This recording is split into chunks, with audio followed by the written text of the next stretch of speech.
존경하는 국민 여러분, 우원식 국회의장과 선배 동료 의원 여러분, 국민의힘 원내수석 부대표 박형수 의원입니다. 저는 오늘 헌법재판관 후보자 지명 철회 촉구 결의안 상정의 편파성과 부당성에 대해 의사진행 발언을 하기 위해 이 자리에 섰습니다. 당초 오늘 본회의는 대정부 질문만 하기로 의사합의가 되어 있었습니다. 그런데 갑자기 민주당이 국회 운영위원회를 일방적으로 소집하여 이 결의안을 통과시키고 본회의 상정을 요구했습니다. 그동안 대정부 질문이 예정된 본회의에서 이렇게 일방적으로 안건을 추가한 사례가 없었음에도 우원식 국회의장은 민주당 편만을 들어 이 결의안을 상정한 것입니다. 국회 운영에 있어서 중립을 지켜야 하는 국회의장으로서는 이렇게 각 당의 의견이 첨예하게 갈리는 안건을 본회의에 일방적으로 상정해서는 안 되는 것입니다. 우리 국민의힘은 우원식 국회의장의 반복적, 편파적 본회의 진행에 대해 강력히 항의하는 바입니다. 이렇게 편파적으로 국회를 운영할 것이면 도대체 당적은 왜 버렸습니까? 그동안 민주당 당적의 박병석 의장, 김진표 의장과 비교하여 지나치게 편파적이라는 것을 지적하지 않을 수 없습니다. 우원식 국회의장은 국회의장을 즉각 사퇴하고 민주당으로 돌아가십시오. 국민 여러분, 선배 동료 의원 여러분, 이 결의안은 그 내용상으로도 본회의에 상정되어서는 안 되는 것입니다. 현재 헌법재판소에서는 한덕수 권한대행의 헌법재판관 후보자 지명에 대해 우원식 국회의장이 청구한 권한쟁의 및 가처분 심판이 진행 중입니다.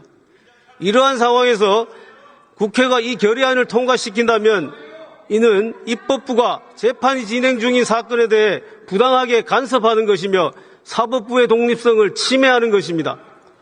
무엇보다도 한덕수 권한대행의 헌법재판관 후보자 지명은 대통령 권한대행의 적법한 권한행사임에도 이를 철회하라고 압박하는 이 결의안은 삼권 분립의 원칙에 위배됩니다.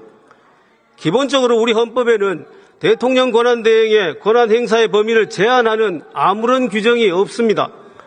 따라서 헌법교과서에도 입법조사처 보고서에도 권한대행의 권한을 제한할 헌법적 근거는 없다고 기술되어 있는 것입니다.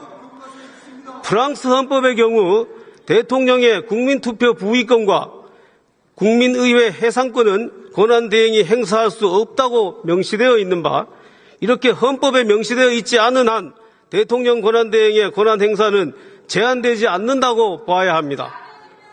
헌법학계에서도 대통령 권한대행의 권한 행사에 대해 무제한설, 현상유지설, 거리, 사고, 구분설 등이 주장되고 있으나 이 세 가지 학설 중 최소한 두 가지 학설이 대통령 거리 시에는 권한대행의 적극적 권한 행사가 가능하다고 보고 있습니다.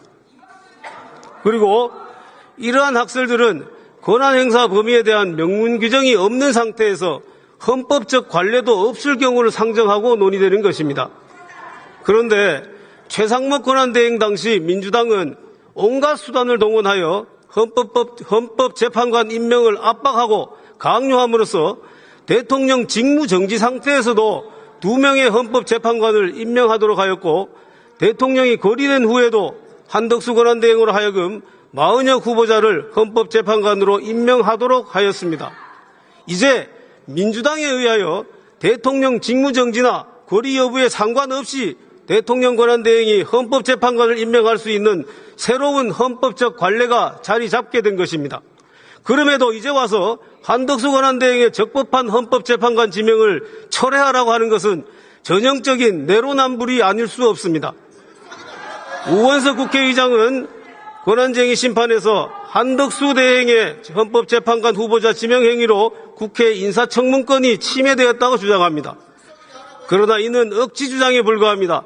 한덕수 대행이 지명한 2명의 헌법재판관 후보자에 대한 인사청문회는 우원식 의장과 민주당이 마음만 먹으면 언제든 실시할 수 있습니다.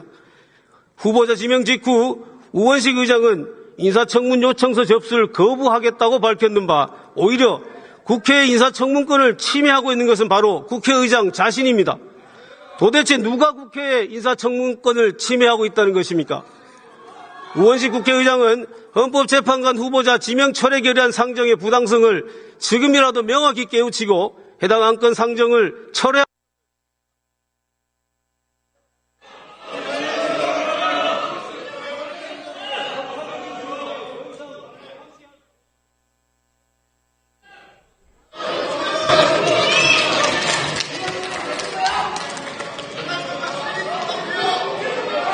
박형수 의원 수고하셨습니다.